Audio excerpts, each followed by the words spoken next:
Amén. Bueno, es estar con ustedes en esta mañana y quiero ir al mensaje, a la palabra de Dios.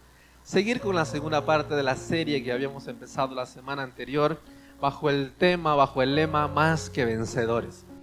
Más que vencedores es más que una muletilla, una frase espiritual, un cliché evangélico, sino es una declaración del apóstol a partir de la verdad de Jesús, palabras textuales de Jesús que dijo: en el mundo tendréis aflicción, pero confiad en mí, yo he vencido al mundo. Esa victoria sobre el mundo, sobre las tinieblas, sobre el pecado, sobre la muerte, es lo que el apóstol luego reafirma y después nos habla de que sobre todas estas circunstancias que podemos atravesar en nuestra humanidad, somos más que vencedores. Romanos capítulo 8 dice la historia así, la Biblia, la palabra de Dios dice así: ¿quién es el que condenará? Cristo es el que murió, más aún, el que también resucitó, el que además está a la diestra de Dios, el que también intercede por nosotros. ¿Quién nos separará del amor de Cristo? ¿Tribulación, o angustia, o persecución, o hambre, o desnudez, o peligro, o espada? Como está escrito: por causa de ti somos muertos todo el tiempo, somos contados como ovejas en matadero. Versículo 37. Antes, en estas cosas somos más que vencedores por medio de aquel que nos amó. Más que vencedores es un principio espiritual, un rasgo del carácter de Cristo formado en nosotros. De alguna otra manera, hablábamos la semana pasada, es clave diferenciar entre las aflicciones y las adicciones. Las aflicciones, según la Biblia, hay cosas que podemos controlar y hay cosas que vienen de forma inesperada, pero de alguna otra manera Dios puede utilizar las aflicciones para fortalecer nuestra fe, para revelar su gloria, para sacar potencial de nosotros. Ahora, las aflicciones dentro del propósito de Dios están para nuestro favor.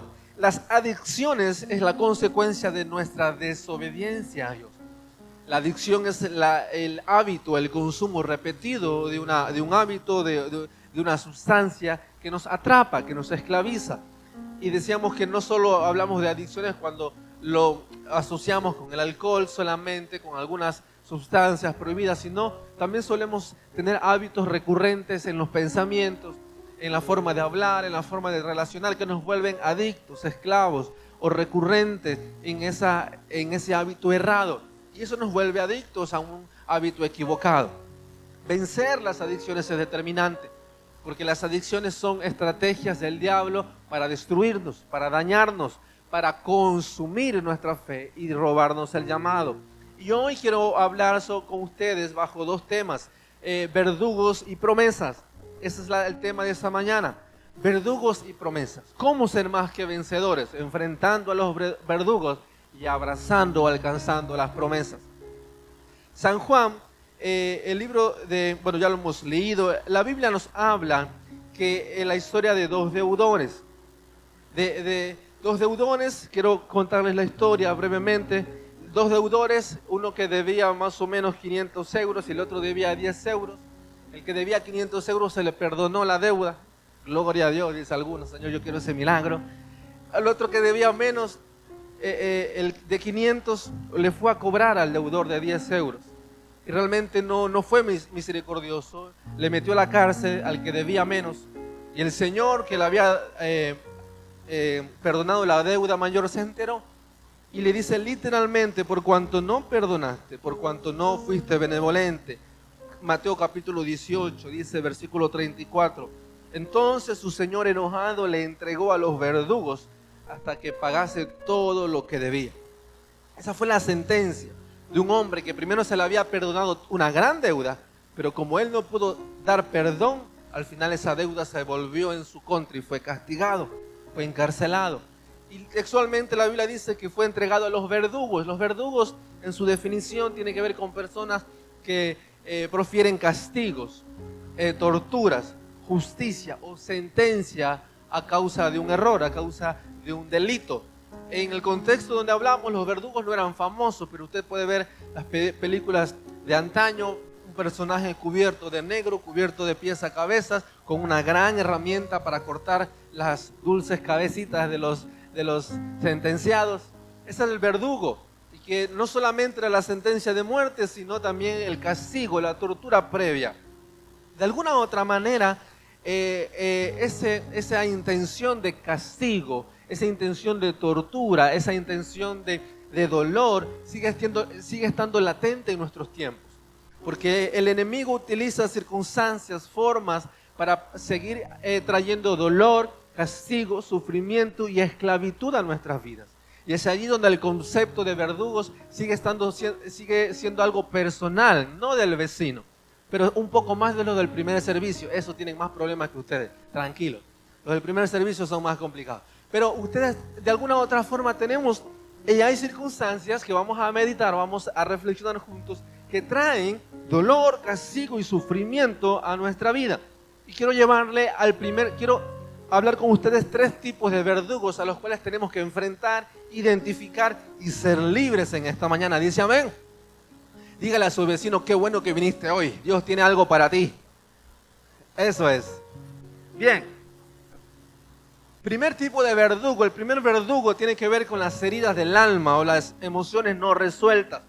El contexto de la parábola habla de la falta de perdón. Dice, por no perdonar, ahora vas a la cárcel, vas a ser castigado hasta que pagues tu deuda. La Biblia nos habla incluso en el contexto de perdón. Jesucristo hablando dice que si alguien, Santiago 3:2, dice que todos ofendemos. Si alguien dice que no ofende, es mentiroso, porque todos somos ofensores. Así como la semana pasada decíamos que todos estamos traumados, hoy nos unificamos al mismo nivel para que no diga, viste, el pastor está hablando de ti. No, todos somos ofensores y culpables hasta que se demuestre lo contrario. No digan amén, pero es así, ¿vale? Todos somos ofensores. Ofendemos con palabras, ofendemos con pensamientos, ofendemos con actitudes, y de alguna u otra forma la ofensa es una reacción del alma. Por eso quiero ir más profundo. Ayer hablamos de sanidad interior en cuestiones de perdón, pero vemos que en sanidad interior, en los talleres que dimos ayer, la expresión de la falta de perdón, la expresión de palabras de maldición, la expresión de palabras hirientes, tiene que ver con la raíz. ¿Cuál es la raíz? Un alma que está herida, un alma que está incompleta, un alma que no está saciada. Y es allí que nuestra humanidad siempre va a buscar de alguna u otra forma reflejar esa herida, esa emoción no resuelta, ese trauma no expresado. Y por eso hablamos mal, por eso nos enojamos, nos airamos, traemos rencor, por eso nos discutimos y peleamos con las personas que más amamos. No es por escasez de amor propiamente dicho, sino es por emociones no resueltas. Y las emociones no resueltas, lo que no se resuelve, familia, amigo, en esta mañana, nos termina esclavizando. Decíamos la semana pasada que un círculo vicioso es un hábito recurrente. Cuando yo decido frecuentar ese hábito, soy esclavo de ese hábito.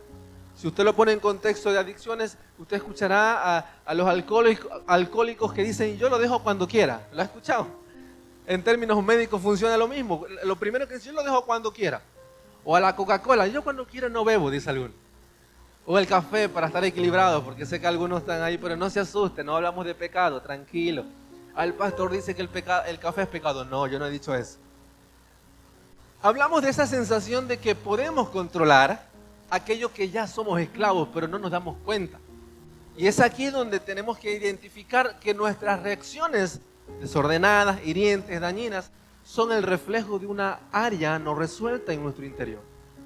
Si constantemente entramos en conflicto matrimonial y nos distanciamos, no es porque ya dejaste de amar a tu esposo, es porque hay algo que está llamando la atención en tu alma, que te está diciendo, tienes algo que resolver en tu alma, mujer o varón. Si tu paternidad o maternidad se está volviendo una tarea intratable, no es porque ya dejaste de amar a los hijos, es porque quizás has llegado a una etapa donde hay algo que hizo un clic y necesita ser resuelto. Quizás llegaste a una etapa en el ministerio donde ya no es lo mismo, donde quizás ya no te da gusto venir a la iglesia, lo de la iglesia no es lo mismo, ver al pastor todos los domingos ya me cayó medio gordo. No sé, aquí no hay nadie así, son los del primer servicio, pero no se lo digan. Pero cuando empezamos a cuestionar y a mancillar, a dañar las cosas sagradas o importantes, es porque hay cosas que están siendo alumbradas que falta resolver. Y es aquí cuando permitimos que Dios entre o intervenga en nuestro corazón vamos a identificar algunos patrones. Por ejemplo, el deseo de venganza. Más que uno tenemos la sensación de decirle a Dios: Señor, utilízame como tu instrumento de justicia. O te lo llevas o te lo envío yo más rápido porque ya no la aguanto. Queremos venganza. Queremos que las cosas se hagan a nuestra manera y queremos que si alguien falló, que venga Dios y le castigue. Cuando identificamos ese dolor emocional agonizante, que nada nos hace feliz. Tenemos una pareja, tenemos hijos, tenemos un trabajo, tenemos una iglesia y nos seguimos sintiendo incompletos. Nos seguimos sintiendo insaciados. Es más, cuando nos vamos a nuestro lugar secreto nos sentimos solos y estamos rodeados de gente. Es el alma pidiendo a gritos una intervención urgente. El anidar rencor, enojo. Algunos hermanos que parecen que desayunan todos los días con limón o que la mamá le dio en vez de leche materna limón en el biberón. Y parece que vivimos siempre enojados. Siempre como que a la defensiva, que si me miras mucho te muerdo. ¿Hay algo? Aquí no. ¿Está bien? Téngale paciencia a sus hermanos que usted los toca o amigos, no sé, póngale el nombre que sea, que parece que son sensibles, susceptibles, que a la mínima que le toca ya ensaltan. Téngale paciencia porque quizás está en un proceso de transición en el alma, en las emociones. No lo deseche tan rápido porque a veces ni en su casa le quieren, imagínense. Si ya le echamos ni en su casa le reciben, aquí le recibimos.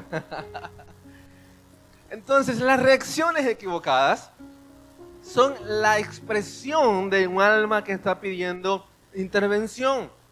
El aislamiento, el separarnos de las cosas sagradas, la falta de compromiso, la apatía al compromiso. Hoy en día vemos una de las grandes pandemias de nuestra sociedad es la falta de compromiso. Por eso la gente ya no quiere casarse, porque dice, ¿para qué?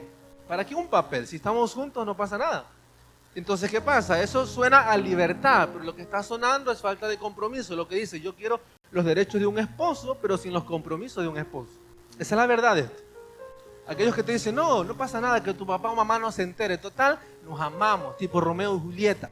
Lo mismo, quieren los derechos de un novio, de alguien que tenga derecho a las cosas sagradas de tu vida, pero sin el compromiso adquirido.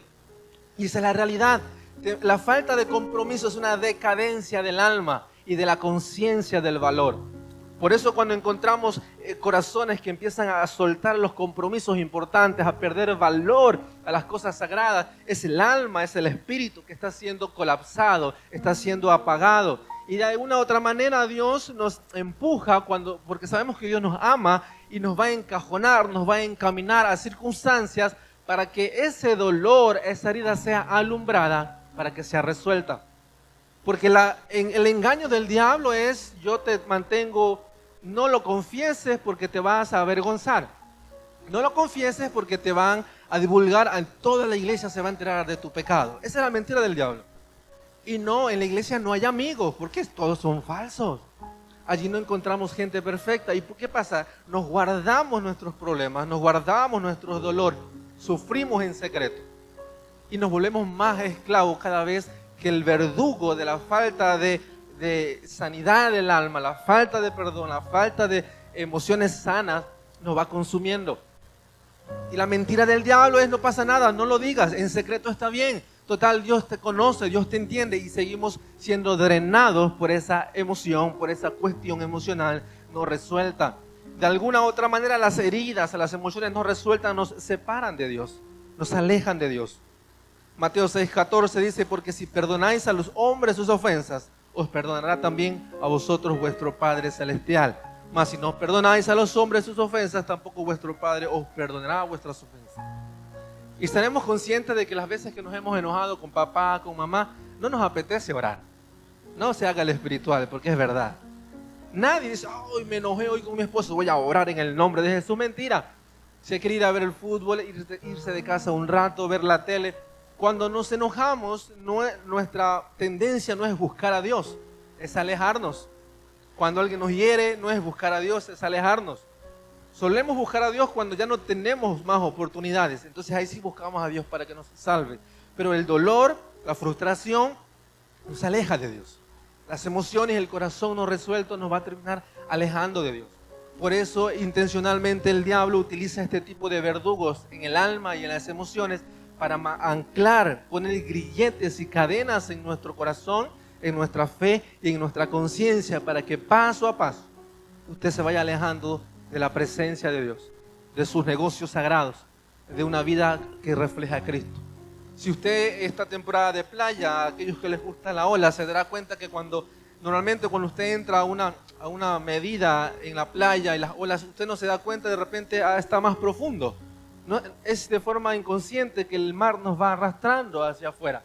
Asimismo, es las áreas no resueltas de nuestra alma. De alguna otra forma, consciente o inconsciente, el diablo las utiliza para irnos arrastrando hacia el desánimo, hacia la soledad, hacia la falta de amor, hacia la falta de una espiritualidad sana, para volvernos esclavos y consumirnos en el secreto. Por eso identificar este tipo de verdugos es determinante para poder tener una vida de victoria. Hay áreas que hoy quizás vivimos en derrota o en dolor porque tenemos que identificar este tipo de amenaza para decirle no más, hasta aquí. Voy a permitir que Dios alumbre mi alma para que sea restaurada. Dice amén. Amén. El segundo tipo de verdugo son las influencias demoníacas.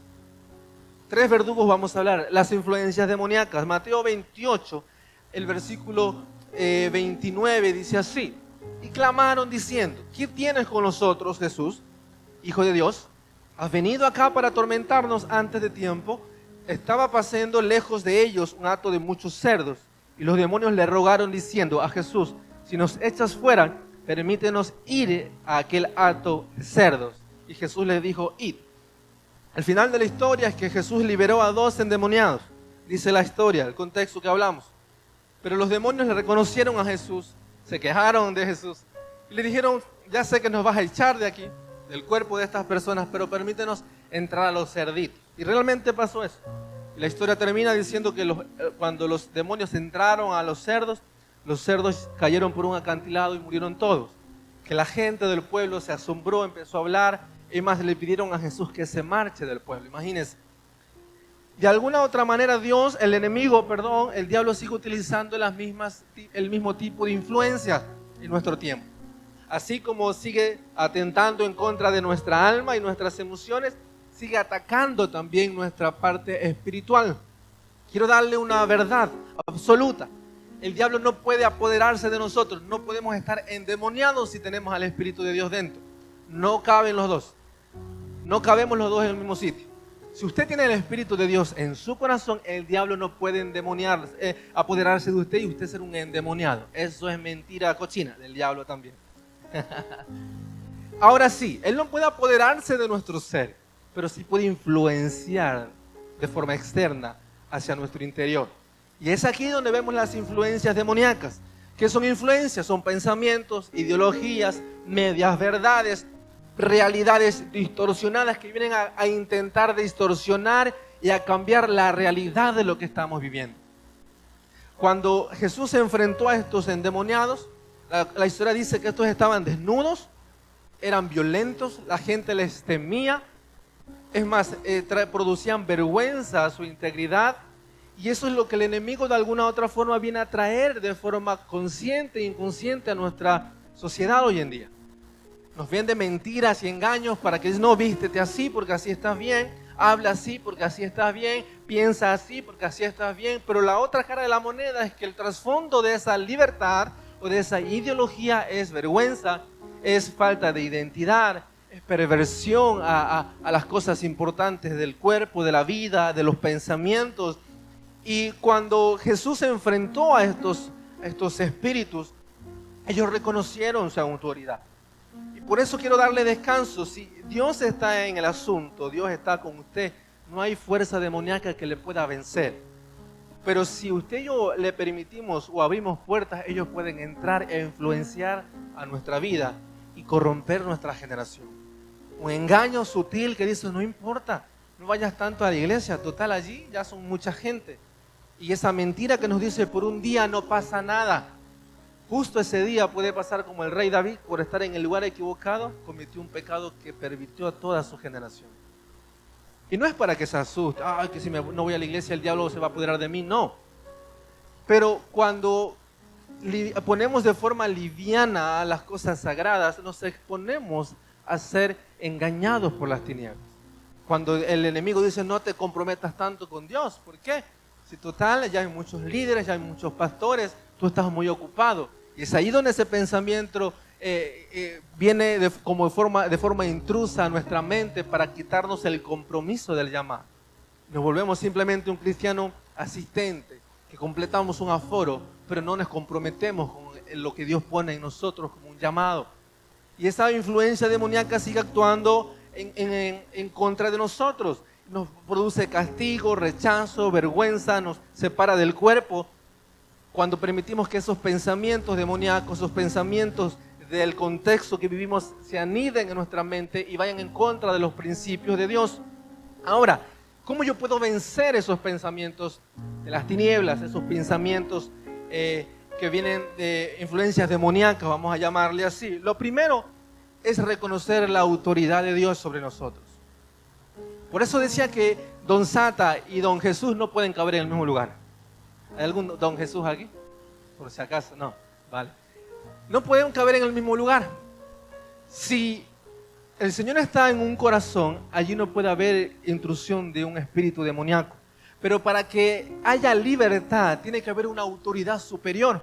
Por eso que a veces somos colapsados en la mente. Por eso tenemos turbación de mente, turbación de espíritu. Tenemos miedo a la muerte, tenemos miedo a la soledad, tenemos miedo a la oscuridad. Porque hay espíritus demoníacos que nos perturban, que nos dañan.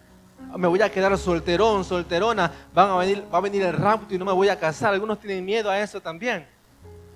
Pero el temor que nos colapsa tiene que ver con una influencia demoníaca que viene desde las tinieblas. Pero para poder vencer esas influencias y esos pensamientos, no vale simplemente con poner el crucifijo y decir te reprendo. No funciona. Déjeme decirle algo. Agua bendita tampoco funciona. La única arma segura para que las tinieblas retrocedan es la autoridad de Cristo Jesús sobre nosotros. Porque por eso los demonios le reconocieron sin Él decir nada. ¿Qué tienes, Jesús, con nosotros? Sabían quién era Él y sabía qué iba a pasar. Dice aquí, si usted quiere libertad de toda esa influencia espiritual que no le deja dormir, que no le deja disfrutar, que ya está pensando en la muerte, está pensando en catástrofes, párese o arrodíllese o siéntese, no se diga al Señor, en el nombre de Jesús, yo me cubro con tu sangre, con tu presencia, tú eres mi Dios, tú eres mi Señor, tú eres mi Rey. No podemos enfrentar la vida con el temor, porque el temor nos vuelve frágiles y nos desenfoca. Por eso si vemos quizás un pequeño accidente, el temor se introduce en nuestra mente y ya pensamos catástrofes. Si quizás una discusión, ya pensamos en divorcio. Quizás un enojo, ya pensamos en separación. ¿Por qué? Porque el temor nos colapsa. Reconocer y ponernos bajo una autoridad divina, o sea, la autoridad de Jesús, del Espíritu Santo, nos da poder para hacer retroceder a las tinieblas. Dice amén. Porque usted puede hacerlo. Déjeme decirle algo. A veces pensamos que solo el pastor tiene poder en contra de las tinieblas. No, usted es hijo de Dios, usted es templo del Espíritu. Y si el Espíritu de Dios está con usted, usted puede vencer. Solo tiene que vivir bajo esa autoridad. Eso es lo que marca la diferencia. Si usted dice, yo entro a la autoridad de Jesús, el mismo Jesús que está conmigo va a estar con usted. El mismo poder que puede Jesús revelarse conmigo va a estar con usted. Por eso no le tema a las tinieblas, simplemente acérquese a una autoridad espiritual que es la presencia de Dios. Dice amén. La segunda forma de poder enfrentar estos pensamientos demoníacos es de poder no permitir que nuestra casa esté vacía. Mateo 12:43 dice, cuando el espíritu inmundo sale del hombre, anda por lugares secos buscando reposo y no lo halla. Entonces dice, volveré a mi casa donde salí, y cuando llega la halla desocupada, barrida y adornada.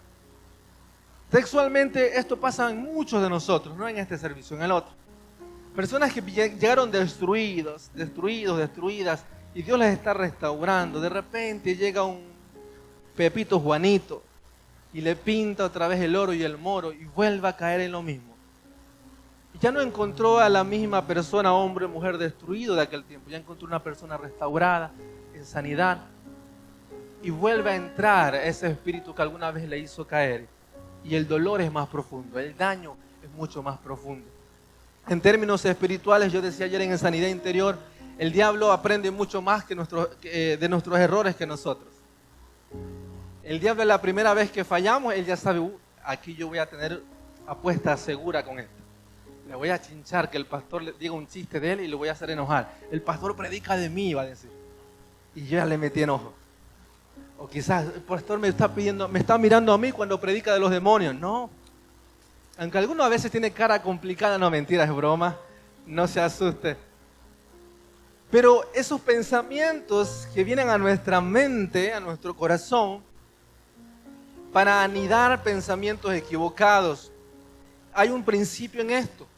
Los que ayer decía esto con los de sanidad, el verdadero desafío viene a partir de que usted salga de esa puerta, y hoy domingo va a ser igual. El verdadero desafío va a ser a partir de que usted empiece a salir por esas 4 puertas que tenemos aquí. Ahí viene el verdadero desafío de mantener lo que Dios hoy ha hecho en usted. Porque el enemigo sabe cuáles son nuestras debilidades y de qué pata cogíamos.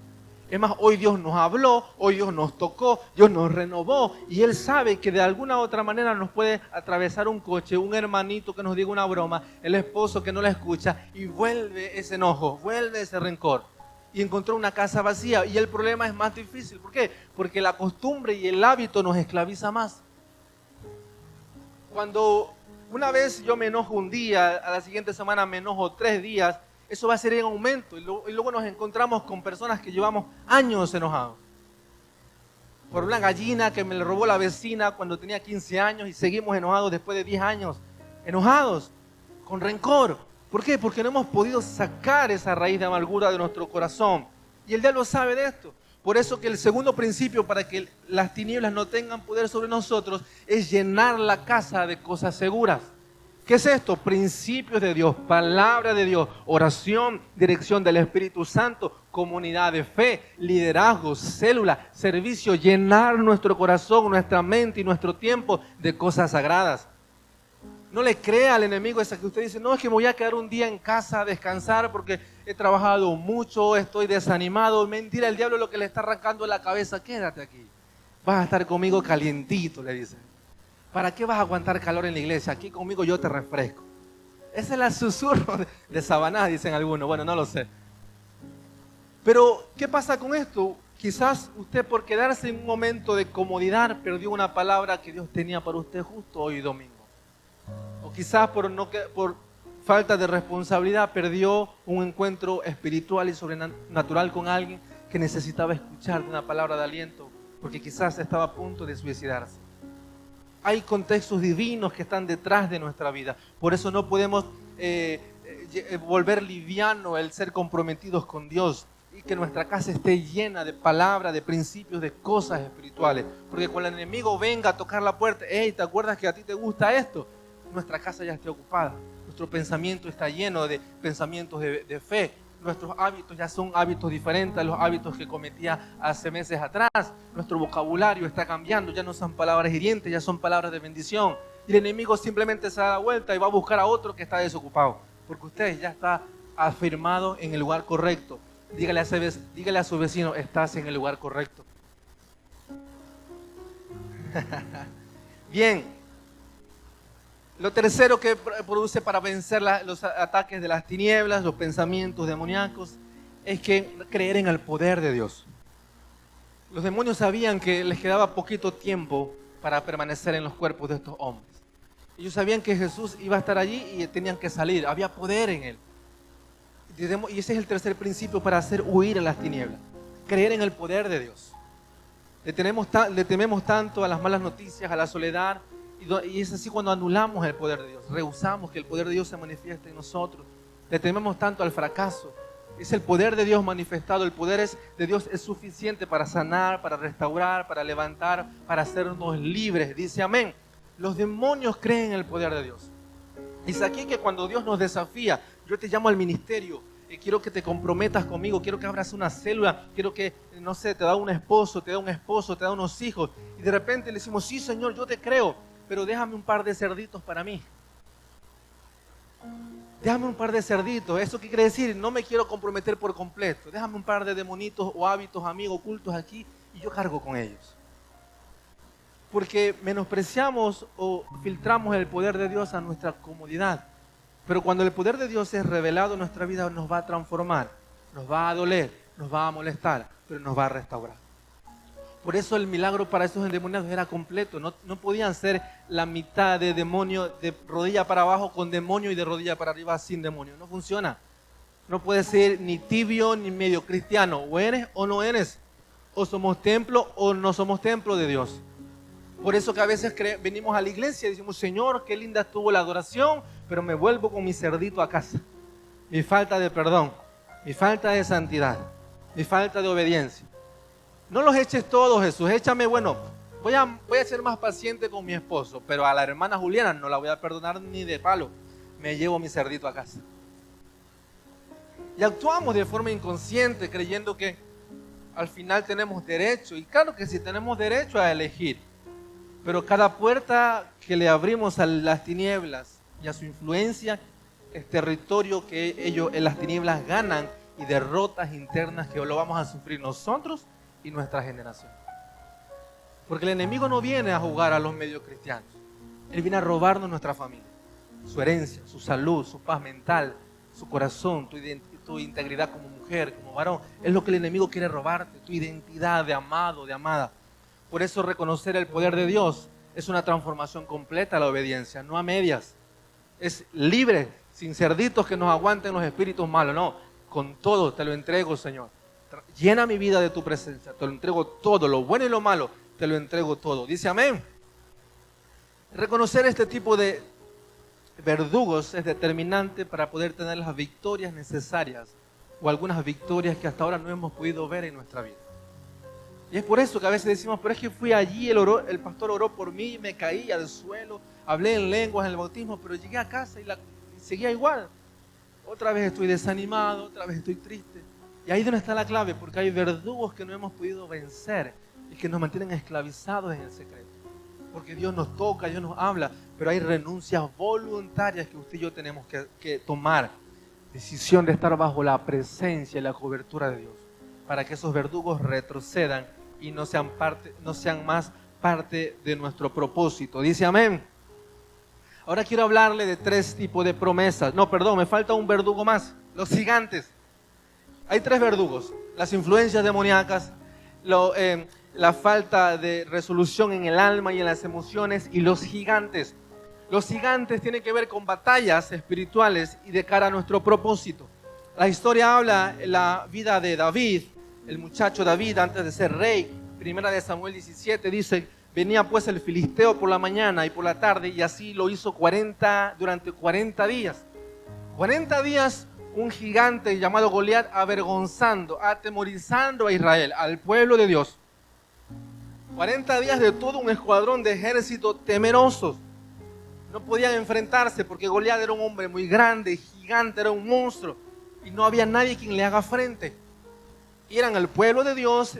Ellos habían visto milagros de Dios en su vida como nación. Pero allí en ese momento, en esa amenaza externa, no podían enfrentarlo.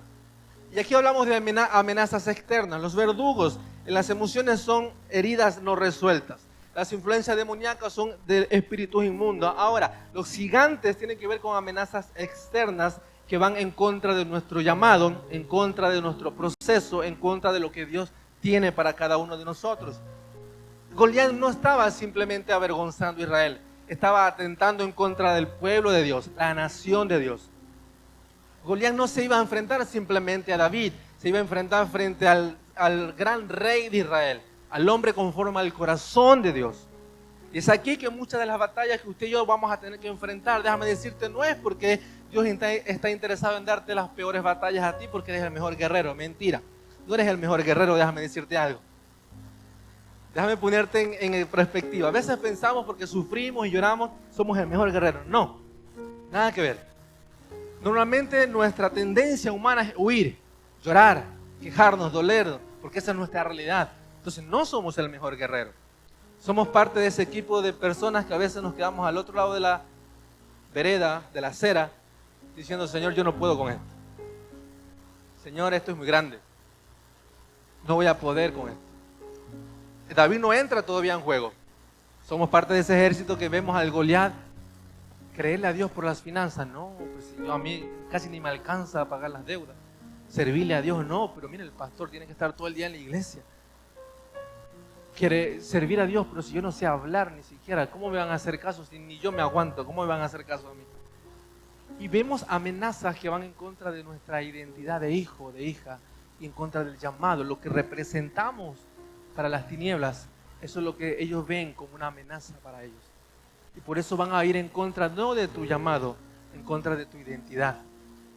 ¿Qué fue lo primero que dijo Goliat a David cuando le vio? ¿Acaso soy un perro que vienes con palitos y piedritas? Se burló de él.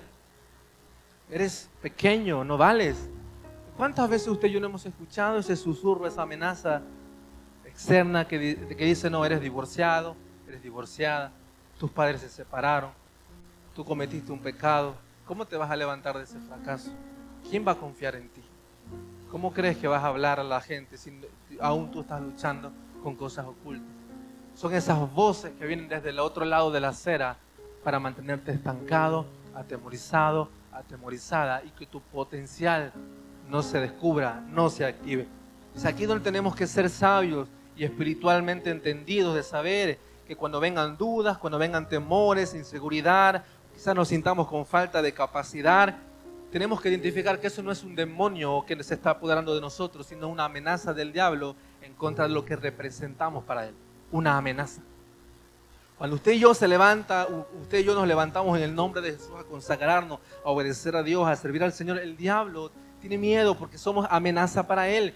Una familia, un matrimonio comprometido, un joven, un adolescente que se santifica, es una amenaza para las tinieblas. Por eso van a venir esas amenazas externas, decir, no vale la pena, eso es injusto, no le hagas caso, no te están entendiendo, no te valoran, no te aman, para que tú te mantengas alejado del plan certero de Dios. Por eso entender que los gigantes no son una traba del diablo, sino un desafío para sacar un potencial nuevo de tu vida. Los gigantes a los que te enfrentan en contra de tu identidad y de tu obediencia son gigantes que Dios pone delante de ti para descubrir potencial, para formar carácter y para sacar algo nuevo de tu corazón. Dile a tu vecino, Dios está perfeccionando tu vida. Dígale por favor. Dígale, no temas al proceso, Dios te está perfeccionando. Alguno dice, Señor, pero ya está suficiente, dice alguno. Los gigantes son parte de nuestra historia. La amenaza siempre va a ser lo mismo. La intención de mantenerte estancado. No podrás disfrutar de una buena familia, no podrás disfrutar de un matrimonio, no tendrás ministerio. Cuando vengan esos pensamientos, usted dígale, Señor, si tú estás conmigo, tú me vas a capacitar. Según de Corintios 1:21, es Dios quien nos capacita, es Dios quien nos prepara. Si Dios nos llama, Él va a poner lo necesario para enfrentar a ese gigante. Si Dios llamó a David para enfrentar a Goliat, Él le dio las herramientas y la fe necesaria para que ese gigante sea derrotado. Quiero hablarle de 3 promesas para terminar. 3 promesas que nos van a hacer libres de los verdugos y nos van a dar victoria en todas estas áreas que hemos hablado. 3 verdugos que hoy en el nombre de Jesús son derrotados, alumbrados a través de estas 3 promesas que voy a hablar a su corazón. La primera promesa es la promesa de gracia y misericordia. La promesa que hablaba Jesús con el contexto de perdón, dijo, si ustedes perdonan, yo les voy a perdonar todo. Y esa es la esencia de todo lo que podemos ver, predicar desde esta plataforma o desde cualquier sitio de influencia. La gracia de Dios. ¿Qué es la gracia de Dios? La justicia es dar lo que merecemos. La gracia es dar o recibir lo que no merecemos. Nuestra humanidad merece castigo porque somos ofensores, ya le hemos dicho, todos somos culpables hasta que se demuestre lo contrario. Todos ofendemos.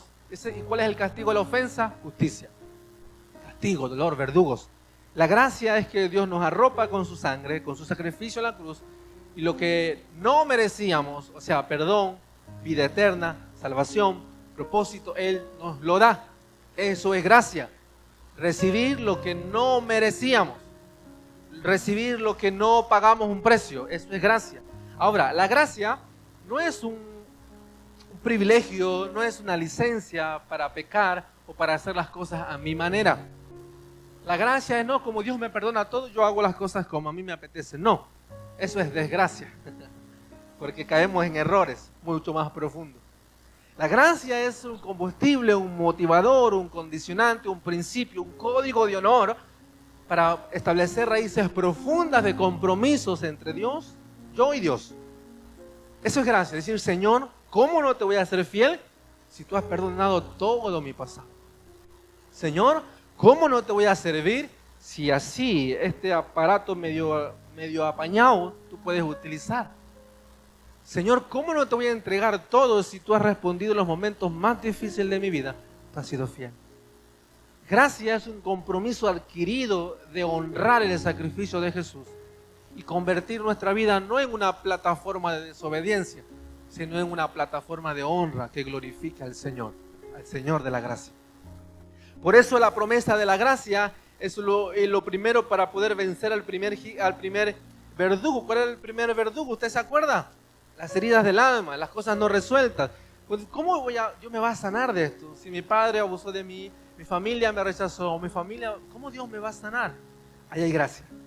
Que Dios puede coger esa vasija rota, quebrada en 1000 pedazos, como buen alfarero, la lleva a su taller, la pone en sus manos y empieza a volver a darle forma, a trabajar con ella y a convertirla en una nueva creación, a juntar las grietas con su sangre y a convertirla en una vasija valiosa. Ya no es la vasija rota, ahora es la vasija reformada por gracia divina.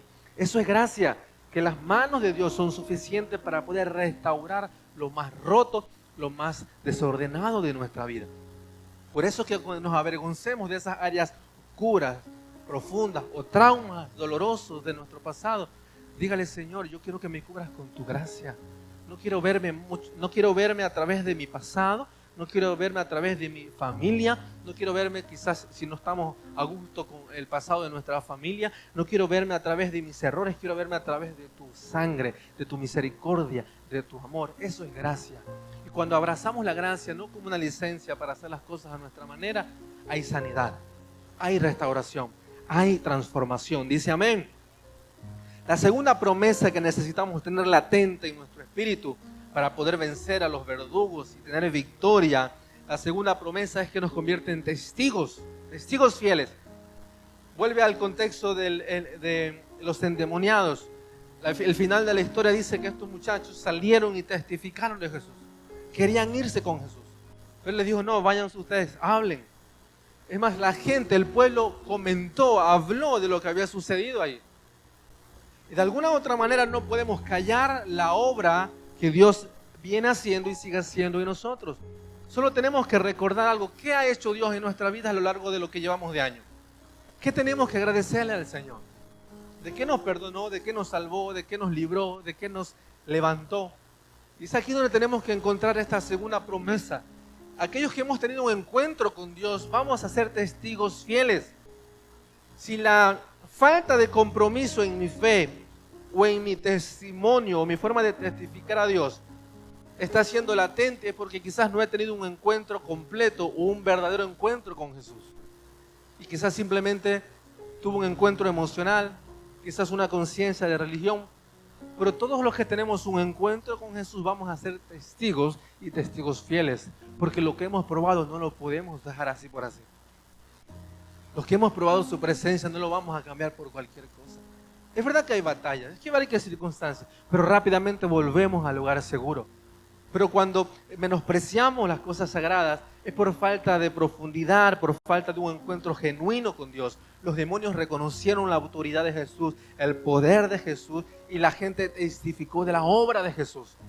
Y es aquí donde muchas veces la falta de compromiso es una pandemia en nuestro mundo cristiano, en nuestro hábito espiritual, en nuestro ambiente de fe. Somos frágiles del compromiso. Por cualquier circunstancia no venimos a la iglesia, no venimos al taller de sanidad interior, algunos. Nos desaparecemos de la célula, dejamos de venir.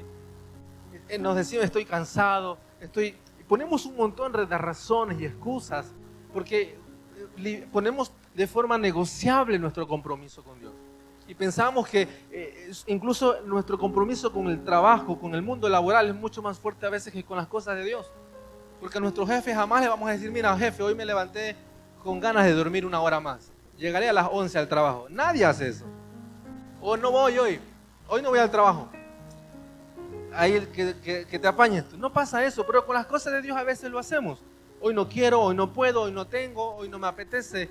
Y nos volvemos nuestra fidelidad como algo cambiante, algo negociable. Y déjeme decirle, la gran prueba del testimonio es la fidelidad. Esa es la gran prueba del testimonio. Es ser testigos fieles. Porque hablar podemos hablar muy fácil. Comentar podemos comentar. Pero testificar de forma fiel hasta el fin, perseverar hasta el fin, eso tiene que ver simplemente con un encuentro sobrenatural con Dios y una convicción firme de permanecer en el Señor. Por eso la parábola de los talentos al hombre que se le dio uno, ¿cuál fue el castigo de su Señor en Mateo 15? Dice, siervo malo y negligente. Imagínense, qué palabra tan dolorosa. Siervo malo y negligente. No pudiste hacer lo que te pedí, no pudiste multiplicar lo que te di. Y la negligencia no es falta de capacidad, es falta de compromiso. Ninguno de los que estamos en lugares de influencia, predicando, liderando, es porque somos los ungidos de Dios, porque tenemos un doctorado en ángeles y en demonios. No, nada que ver. Estudiamos la Biblia, estamos en el discipulado, claro que sí. Pero no es por una capacidad superior. Es simplemente porque nos comprometemos con Dios tristemente por encima del resto, de la media. Y no es porque solo el pastor puede, no es porque el pastor paga el precio. No es porque el líder puede, yo no, es porque el líder paga el precio. Y ser testigos fieles tiene que ver con la fidelidad de nuestro corazón. Porque usted también puede. Usted tiene el mismo espíritu, usted tiene el mismo Jesús, usted vale la misma sangre que valgo yo, que es su sangre. Tenemos el mismo llamado. Ahora, la falta o la firmeza en el compromiso, a la escasez de compromiso, es lo que transforma una vida de victoria o personas dentro de la media, hasta que el Señor tenga un trato especial con ellos. Por eso la gran prueba de la buena administración, la gran prueba del testimonio es la fidelidad. Que Dios nos encuentre fieles en las buenas y en las malas, en las duras y en las maduras, como dicen por ahí, en la abundancia y en la escasez, en la victoria y en las derrotas, en la frustración y en la alegría, en la pérdida como en la ganancia. Que el Señor nos encuentre fieles. ¿Por qué? Porque la fidelidad es la puerta o la llave que abre la puerta para cosas mayores.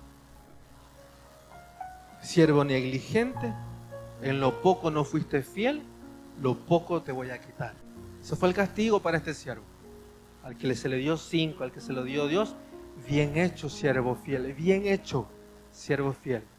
En lo poco fuiste fiel, en lo mucho te voy a poner. Esa es la clave para el crecimiento y para una vida de victoria. Que el Señor nos encuentre fieles donde Dios te ponga. En una familia, en una célula, en un ministerio, en un liderazgo. Que Dios nos encuentre fieles. Dice amén. Y lo último, la tercera promesa para vencer los verdugos y las derrotas, es que Dios nos da recompensas eternas, recompensas para esta tierra, recompensas eternas. ¿Sabe que la historia de David cuando enfrentó a Goliat, allí por el versículo 25, dice que la recompensa para el que pelee con Goliat era la mano de la hija del rey, Mical? Él iba a ser libre de impuestos, no le iban a cobrar impuestos a David y a su familia. Iba a sentarse en la mesa del rey, porque si iba a ser parte de la familia real, iba a comer con el rey, iba a estar con las vestiduras del rey, del príncipe. Esa era la recompensa para el que se pelee contra Goliat. Ahora, había todo un escuadrón de soldados, seguramente más experimentados, con más edad, seguramente con más batallas a cuestas, pero ninguno de ellos disfrutaron de las recompensas por la victoria de Goliat. El único que disfrutó la recompensa por vencer a Goliat fue David, que tomó la mano de la hija del rey, se sentó en la mesa del rey y disfrutó los beneficios de la victoria. Segunda de Pedro 1 dice, y debido a su gloria y excelencia, nos ha dado grandes y preciosas promesas. Grandes y preciosas promesas. Es aquí cuando a veces nos encontramos con esa diferencia de crecimiento, que también es parte de la vida. Pero si Dios tiene grandes y excelentes promesas, ¿por qué no las podemos disfrutar a plenitud? Y pueden haber muchas razones, pero una de ellas pasa por esto. Porque hay gigantes, verdugos, que nos están derrotando en el secreto. Hay batallas que no hemos aprendido a pelear. Y nos hemos encontrado al otro lado de la acera, como los del ejército, mirando a Goliat de lejos. Señor, encárgate tú. Que lo haga el pastor, que lo haga el líder, que lo haga mi esposa, que lo haga mi esposo, que lo haga mi padre, mi madre. Y yo rehusando la batalla a ese gigante que estaba puesto, no por los demás, sino por mí. Porque la recompensa va a ser para mí. Es aquí donde muchos de nosotros no hemos perdido tantos tiempos de paz, de bendición, de crecimiento, incluso de llamados gloriosos y sobrenaturales, por la falta de compromiso, falta de fidelidad, y hemos perdido las recompensas. Por eso la tercera promesa para enfrentar a estos verdugos de forma certera, sin contemplaciones, es reconocer que hay recompensa del Señor para tu vida. Tu fe, tu obediencia, tu servicio, tu sacrificio, tu fidelidad va a traer recompensa no solo para tu vida, sino para tu descendencia. A partir de ahí David entró a la familia real y eso le acercó al estatus de rey. Así como en un contexto David de forma equivocada pervirtió la salud de la familia, esa decisión fue certera, acertada, porque le acercó a la recompensa de rey. Nuestras decisiones tienen un peso y cuando nos acercamos a Dios, según el tipo de elecciones y decisiones, disfrutaremos de la recompensa. Queremos ver mejores tiempos en nuestra casa, en nuestra familia, en nuestra fe. Vamos a identificar qué batallas no estoy luchando, o qué puertas yo tengo que cerrar, o qué gigantes yo tengo que derrotar, porque las recompensas ya están para todos nosotros. Dígale a su vecino, hay mayor recompensa para tu vida. Vengan, chicos, por favor. Las promesas, familia. Cierro con este pensamiento. Las promesas son el camino por el cual debemos de transitar, de caminar y de planificar. Las promesas necesitan fe y obediencia. Diga conmigo, fe y obediencia. Para vivir bajo promesas, necesitamos fe y obediencia. No planifiques tus decisiones por tus recursos, por tus capacidades o por la realidad del contexto. Si hoy estás en conflicto matrimonial, ¿cómo vas a planificar un aniversario de boda? Vas a decir, a este le quiero cortar la cabeza. ¿Qué vamos a celebrar? Va a decir uno. Nada. Por eso no planifiquemos por contextos ni por emociones, aunque tampoco es pecado un cumpleaños porque te gusta. Hablo en términos espirituales. Si quieres soñar por cosas grandes para el Señor, no planifiques por los recursos que tienes. No planifiques por el pasado del cual vienes. No planifiques ni siquiera de la familia en la cual procedes. Planifica según las promesas que Dios tiene para tu vida. Porque esa es la clave. Caminar sobre y en sus promesas. Porque en sus promesas tenemos gracia. Si caemos, Él nos levanta.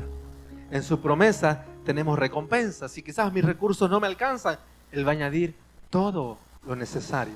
En sus promesas tenemos bendición, tenemos gozo, tenemos dirección clara, tenemos propósito. Y nuestra vida es comprobada y aprobada como un testigo fiel. ¿Para qué? Para cosas mayores. Para temporadas de mayor victoria, de mayor salud, de mayor crecimiento. Dice amén.